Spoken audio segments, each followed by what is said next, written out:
So you're probably wondering what the hell this is.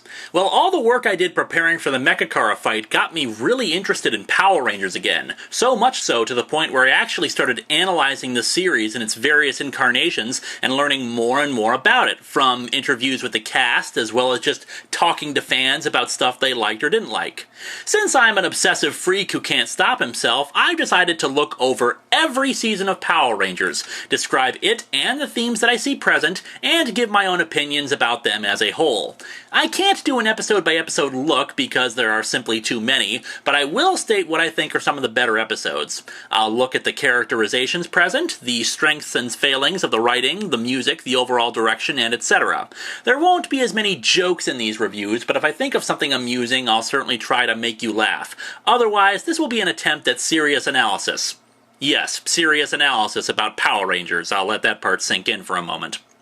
Also bear in mind that many of us have our own fandoms that we like. It might be sports, or it might be Sonic the Hedgehog, or maybe it's legal thrillers by Michael Crichton, whatever. Liking a cheesy kids show to the point where I'm actually doing analysis of it doesn't make me a freak any more than someone who thinks that The Phantom Menace was the best Star Wars movie is a freak. Though that is very sad. But then again, whatever. You like it, and we may debate about whether or not it's worth debating about. It's still your opinion. Much like this little analysis will be my opinion. And before you ask, no, I have not seen any of the original Sentai series for any of them. I'm sure they're perfectly fine series, but this is an analysis of the Americanized version, which should be able to stand or fall on its own. If they do something great, then I attribute it to the series itself. If they do something completely idiotic, it'll be the fault of the series as well. Simply utilizing the fight footage from the Super Sentai stuff does not mean that they need to utilize the same plot points and characters. If you like those series, great, more power to you, but this is not an examination of how Americans bastardize something from other countries. I'm looking at the American product resulting from that footage, which strangely enough was often filmed in other countries, so make of that what you will. Also, this will be an opinion-based and biased analysis. Because this is opinion-based, prepare to lob hate at me if it turns out that I find certain aspects, or in fact, series overall, either better or worse than what you feel about it. That's fine, I expect it. Perusing through several Power Rangers comments and forums shows that there's a wide range of opinions on various subjects. Also, for the first few episodes, I won't watch every episode. Mostly because there are a good chunk of episodes that are just filler. You know, talking about why stealing is bad or blah blah blah. I don't know if that's the case for the later seasons, but I'll try to avoid that once I get past Space.